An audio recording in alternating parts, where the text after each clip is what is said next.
Hey friends, it's Eden back with another video. I hope you all are having a marvelous day. I'm sitting facing my window. The birds are chirping. It's a glorious day here in Brooklyn. It's sunny.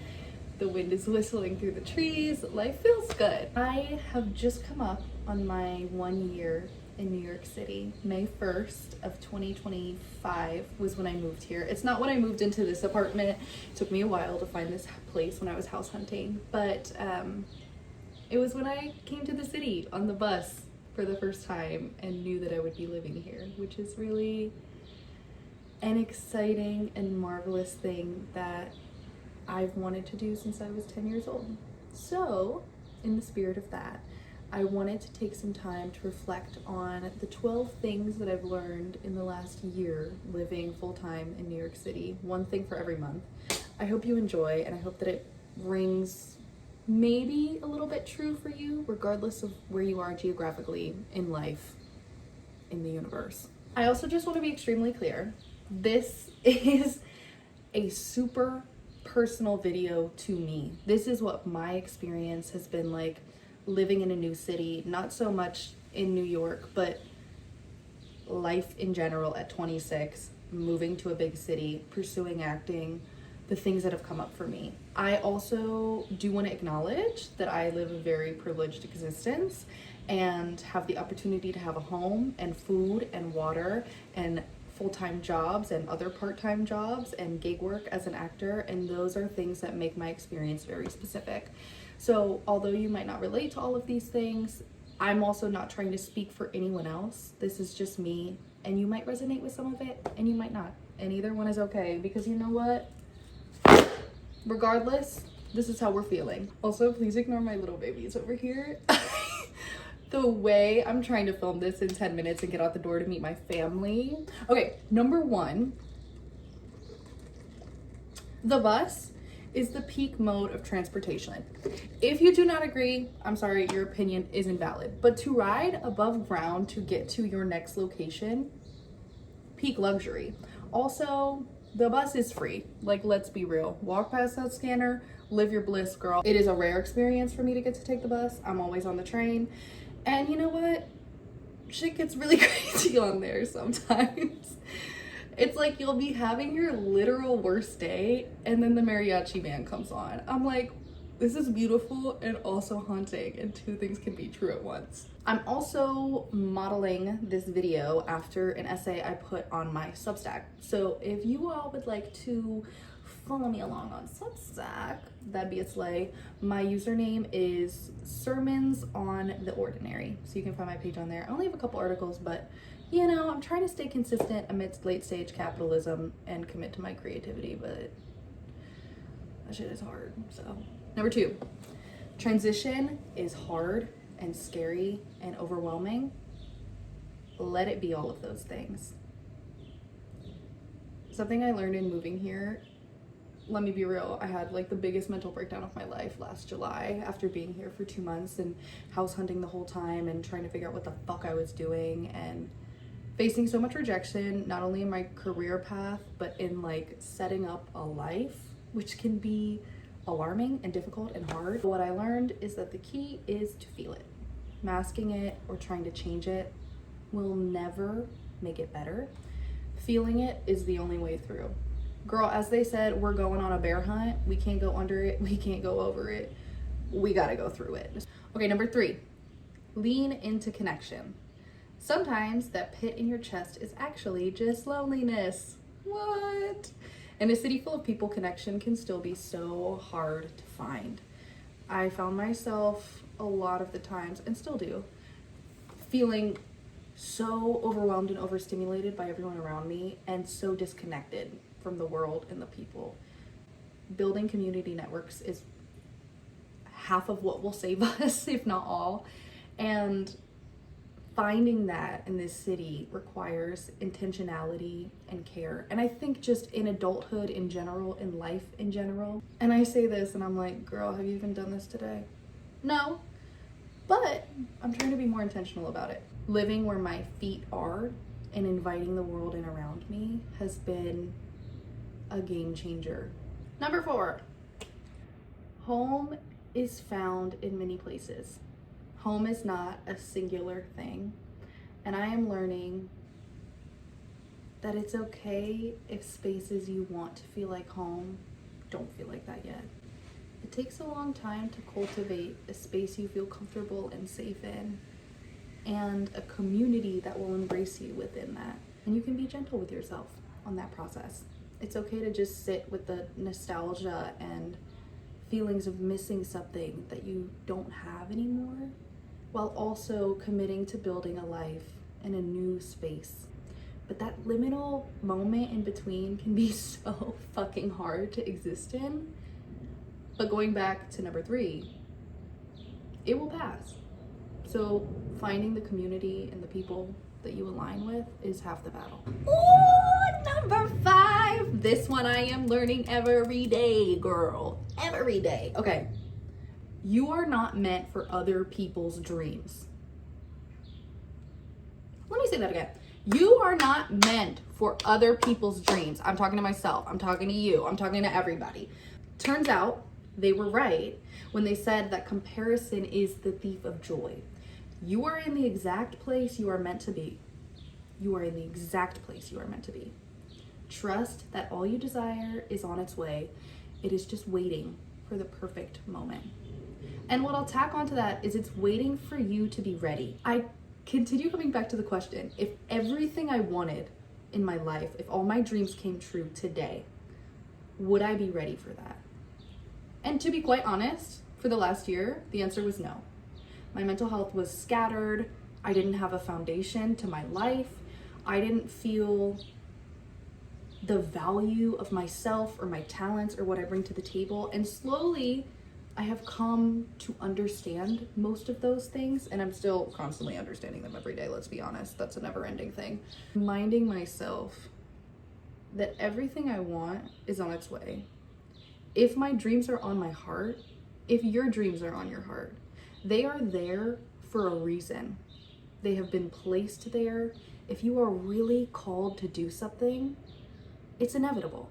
It is inevitable that you will succeed, whatever that looks like. But it doesn't mean it's gonna happen right in this moment. And that's okay. It means that you're on the journey to inevitability. And how beautiful is it that there are so many opportunities to discover and to grow and to get ready for that inevitable thing to happen. It's on its way right now, right now. And it might not feel like it. There's gonna be hard days, there's gonna be good days, there's gonna be fucking terrible days where the mariachi band come on the train and you're like, I'm crying on the J, like I can't do this. But everything is preparing you for your dreams. And comparing yourself to where other people are on their journey gives no credit to what you have done, where you have moved through, and where you are now. Number 6, this one is simple, but hear me when I say, prioritize sleep, prioritize rest. Me talking to myself in August of last year.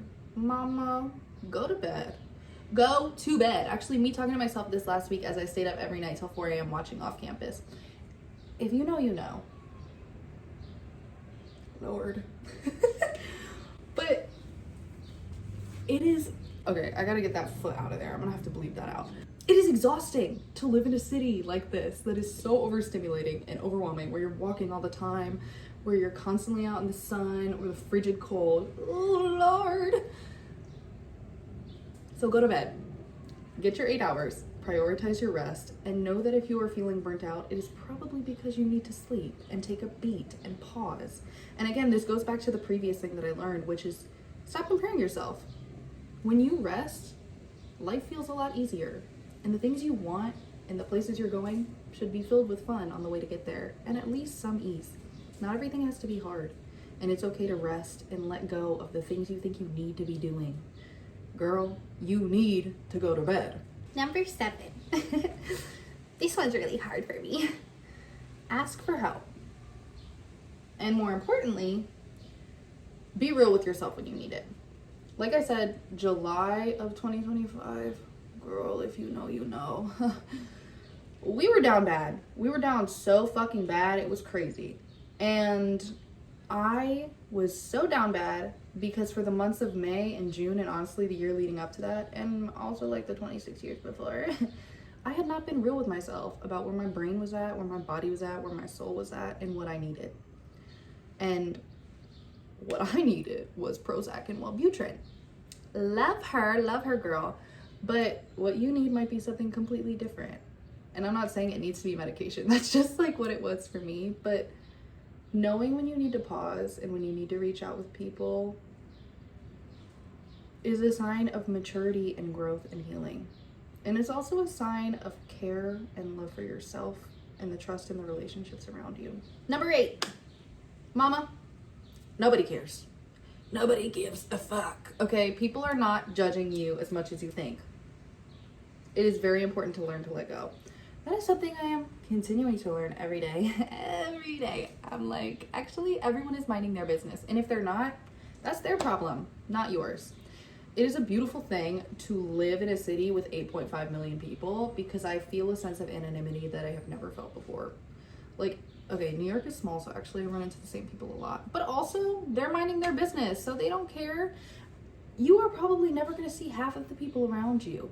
And for my girlies in a small town, it's important to just take this message, and the way we can move it through our bodies is learning to let go and following the things we want to do and living the way we want to in the street. Yeah, I'm gonna skip through the sidewalk. Yeah, I'm gonna do a little twirl when I'm listening to my bops in my ears. I think it's more just the idea of people are so much less interested in me than I think that they are. And that's not in a way to be like Eden, fuck you. No, that's in a way to be like, actually embrace freedom and know that the things that you were insecure about, nobody else is seeing. Nobody else. Nobody. So let them go, because all they're doing is holding you back from enjoying a life that feels authentic and joyful and exciting. And the best parts of you are those pieces that you're a little bit scared about showing to the world. How freeing is it to just live authentically and to bring your unique values and traits to the world around you? Because I promise that is when you're going to start feeling your best. That is when the things are going to align for you and the dreams are going to come through. So mama, wear that leopard coat. Mama, skip through the street. Mama, a girl behind you. Mama, the past behind you, the future in front of you. Commit to yourself. Number 9. We're just gonna sit with this one, and I don't think I need to say a lot about it. But luck is something that you create by being visible. Luck is something that you create by being visible. The only way your dreams are gonna come true is if you put yourself out there and allow the right people to see you. So embrace the cringe. And again, know that the unique and beautiful things that you might be a little scared for putting yourself out there for are the things that are going to help connect you and tether you to your dreams down the line. Literally YOLO, like deadass, whoever said that first, like philosopher, Freud, like smart thinker, I don't even know any other words, but you actually only live once. Yeah, I believe in reincarnation, but this life is one time. What are you gonna do with it? Number 10, explore, invite life in, try new things. Oh my God, there's actually an abundant, endless, infinite number of things that we can do in this lifetime. Damn, that's low-key kind of overwhelming, but also, that's so exciting. Let's be clear, like, I do not, and so many people do not have the means to just pick up and try new things all the time. So there is a lot of privilege in this one, but what are the things that we can invite into our life, and what do we have control over creating spontaneity in the mundane? Living here, I got into like an intense routine. Wake up, get on the train, drink my coffee, forget to eat breakfast, go to work, go to my other job, go home, audition, go to bed, feel so fried. Boring. And yeah, actually I have to do all of those things because I need to pay rent. Yes! One thing I'm trying to do is like, what is one free New York activity that I can do with a friend per month? This past month, like, me and my friend went to an art museum. That was an iconic day, and then we just walked around for the rest of the day, and I had so much fun, and I saw things that I'd never seen before, and I switched up my day, and it was like so freaking cool to just embrace the city around me. And I live somewhere where I can literally do anything. That is so fucking cool. Indecision does rock my brain, but make a decision and do a thing. I'm committing to the bit, and that's beautiful. I've already touched on number 11 a lot, so I'm just gonna read it. But number 11, look around. Mama, put the phone down. Put the phone down. Yeah, I'm talking to myself because I'm always on my damn phone. I'm always on my damn Kindle. Like, put that down. Look out the window for once. No, but seriously, like, this city is full of art. It's full of beauty, full of people, full of love. It is bursting between the cracks on the sidewalk, sitting in the seat next to you on the train, dancing through the windows of the building across the street. It is worth noticing and inviting in. And that goes for anywhere you live, not just New York City. There is beauty in the mundane all around us. So where can we find the sparkles of joy in the ordinary? And how can we be intentional about looking for them? Drum roll with the nails, Dolly Parton style. Number 12. In between the chaos and the hustle and the long commutes and the social gatherings and the 3 jobs, this is very specific to me. Remember, you are doing all you dreamed of just a year ago. Again, very specific to me, but I'm sure there's something in your life. Take a moment to breathe in how proud your May 2025 self is of you now. I'm talking to myself, but also to you. I'm very proud of you for how much you have moved through life in the last year. What an incredible, transformative year it has been of committing to ourselves, committing to community, committing to building systems that will sustain us beyond this moment. I survived my first year in New York City, and I had a lot of journeys along the way. My friends that are watching this know, but it is hard living in general, but living in a time of transition, living in a liminal space, living in late stage capitalism, living in this society, those are fucking hard things. And you did that for the last 12 months, for the last however many years. You are alive. And there is something that your last year self would be extremely proud of you for doing now. How much do we forget to give ourselves that credit? I hope that you enjoy these 12 things that I have learned. Again, very specific to me, but I hope maybe 1 or 2 of them rung true for you. And if they didn't, I'm sorry. I think the main thing to take away is to be proud of yourself, to be proud of where you are, where you come from, who you are, and all the value that you bring to the world. Mama, you are the universe. You are tethered to every bit of magic that is here.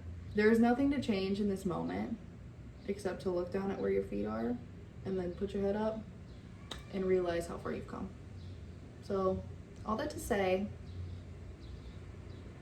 you have slayed this year. And most importantly, you are cunty.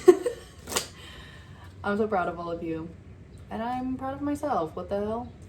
So thank you for spending some time with me. I know you kind of got the unfiltered Eden. But it was kind of a joy for me to make this video. And now I have to really run out the door because I'm now running 30 minutes late to go meet up with my family.